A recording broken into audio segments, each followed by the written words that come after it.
Hey all, and welcome back to Fuzzy Gaming and episode 4 in the Tornado Shot SSF playthrough. So when I left off, I was in tier 11 and tier 12 maps, hoping to get map supply up and take on the Pinnacle bosses.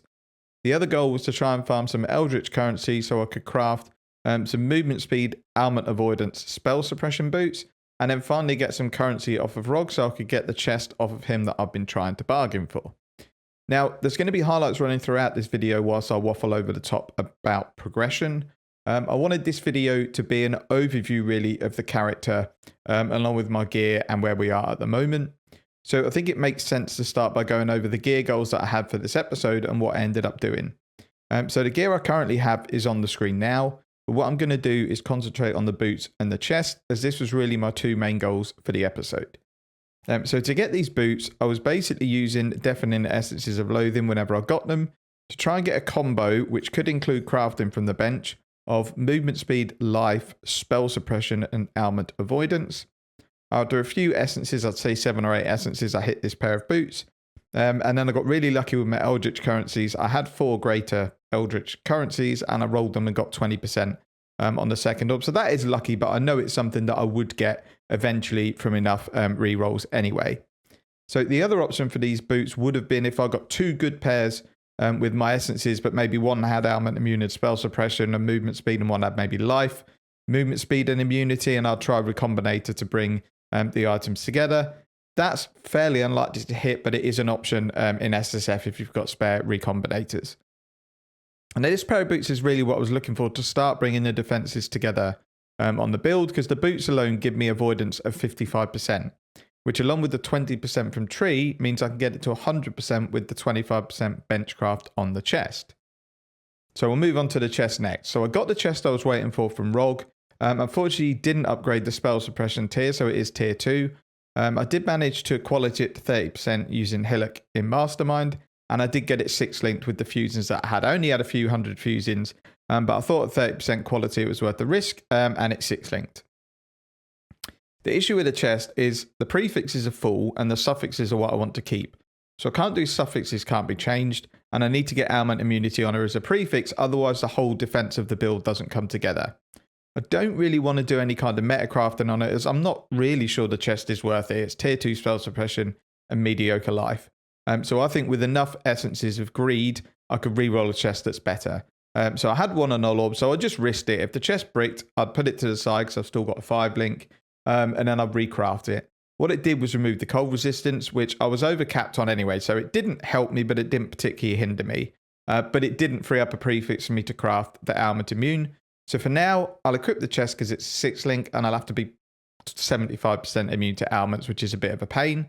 But really the goal to get this chest finished is just farm a ton of greed essences that I can spam on the chest. They don't even have to be deafening. Shrieking will work just as well, and obviously I'll come across more of those. I'll probably wait until I've got 20 to 25 essences to give me a good chance of hitting spell suppression and an open prefix. Since I do have spell suppression on my helmet and boots, it doesn't have to be a great roll, but I'm probably looking for 25% or more spell suppression to be able to comfortably hit 100%. I did manage to get the chest coloured with 2 blue, 2 green, 2 red, with a few harvest socket colour changes. So as I say, when the chest is ready, the defences on this build are good to go. I've put on a different helmet as I had a decent spell suppression helmet drop. It's not brilliant, but it's good enough, and it allows me to drop a couple of nodes from the tree on spell suppression and put them into life. I did have to rejig a few resists around as the boots left me a little bit short on fire resistance and way overcapped on cold. So again, I use harvest to do that. And they're really the only 2 items, the chest and the boots, that have had any significant changes. So that's it for the gear for this episode. Let's move on to the content. So I was able to get both the Pinnacle bosses down on my 5 link setup. I think I used 2 portals on Exile and 1 on Eater. Exile would have been deathless if it was for the fact that I could do the ball stage, but I'm absolutely dreadful at it. So both of deaths were from, getting wrecked by his, let's not be rude, let's say his fire orbs. So that allowed me to get my first 2 void stones, which means now my map sustain is a lot better. I've also managed to get a couple of guardians down. I did 1 shaper and 2 elder. So I've now got a few different favoured map nodes. One thing I do desperately need though is Eldritch currency, and it is really rare this league in terms of being able to add or take off affixes on items would be really useful. And I'm also going to need, the normal Eldritch currency to roll my implicits. So to help with this, I've taken the probably stupid idea to go straight to the double alter super get wrecked nodes. So the idea behind this strategy is that if I want to farm essences and harvest, I'm just purely going to do T13 maps and under, so I don't have to worry about all the extra damage from the altars. And then when I just want to target farm altars and obviously get boss progression, I'm doing T14 plus maps.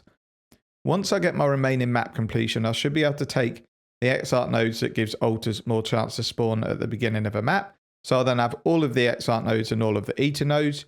However, to get this in, I've had to give up Expedition for now. Although Expedition is good, I'm really not at a position yet where I need to take advantage of it because I really need my character to get stronger. So what I've done now is taken all of the harvest nodes, essences, altars, and then shrines just to give me really easy mapping in T13 and under if I want to go and spam essences and harvest. And then obviously the shrine nodes and stuff like that give me a chance of getting through the altar maps in a couple of portals, but they do get pretty dicey.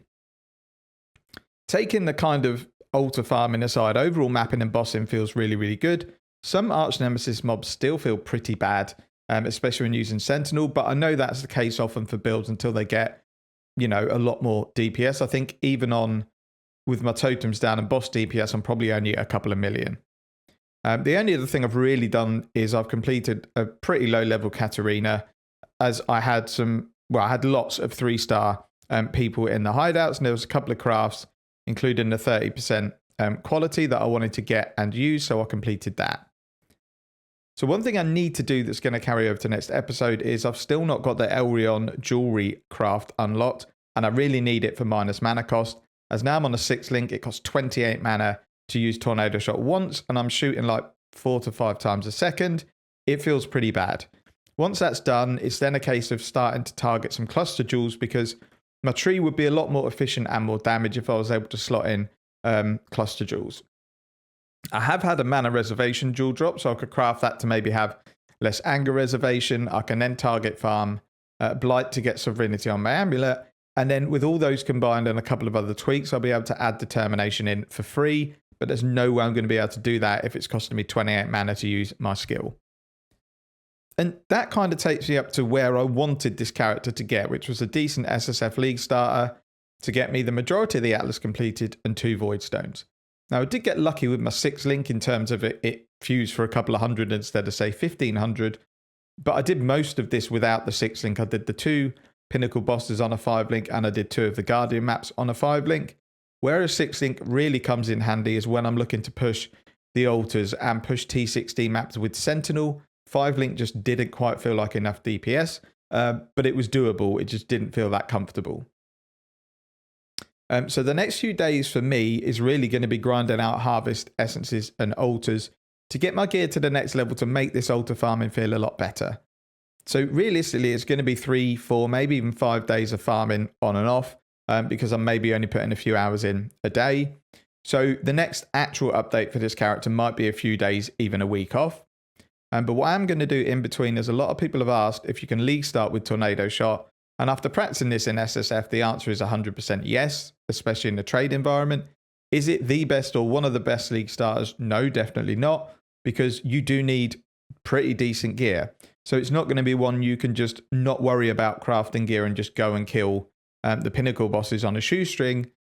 But you can do it for free as shown in this SSF series, but it takes time. So if you're someone who particularly loves bow skills and they don't want to do a league starter they don't enjoy just to get the Pinnacle bosses and some Void Stones, then yes, you could 100% league start with it. And that's what the next video is going to be. It's going to be an overview video of how I got to this stage. It's going to really break down in detail, really how I planned the build out to start with, what I looked to do to target farm gear, and exactly what I did in terms of Atlas progression to make that possible.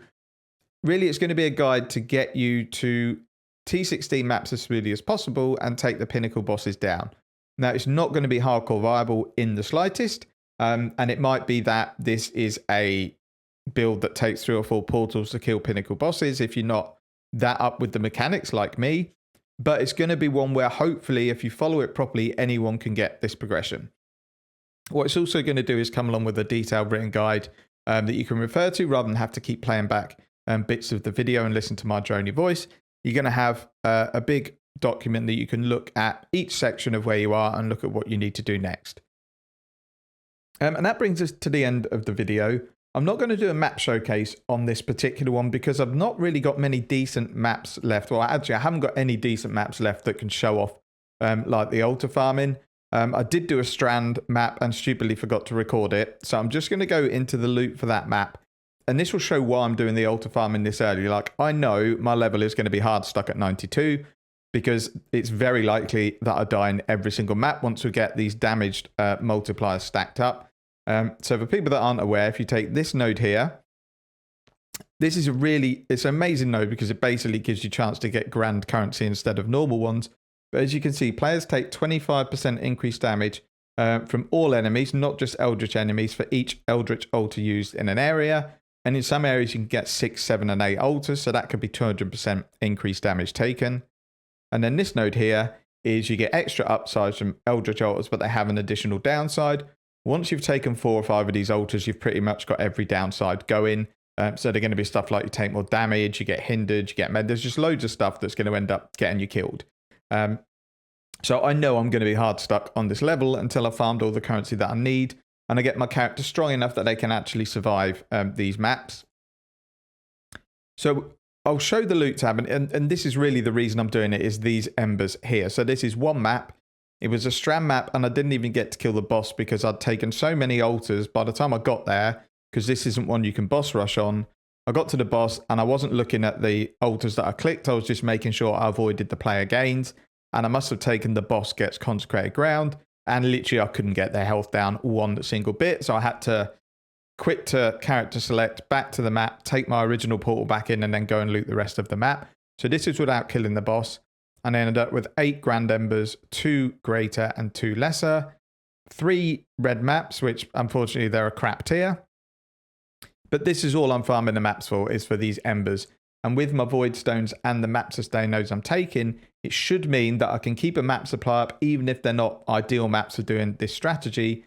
And by the end of it, I'm going to end up with enough embers to roll all of my gear with the implicits that I want. So we'll show a full map showcase in the next video, but I want to get my character more suited for these altar nodes farming. So at the moment, it's really just a bog standard 6-link character, and the survivability is really not there, and nor is the DPS, but they're doable in 4 or 5 minutes with a few deaths. I haven't bricked any maps yet other than the boss on the map I just did. So when the next update video comes out, there'll be a full map showcase for, you know, city squares or a cemetery or something that I can do some decent altar farming on. But that's it for this video. Really looking forward to bringing out like the SSF guide and the next ones. Hopefully that'll be there in the next few days. As always, thanks for watching. Take care and see you in the next one.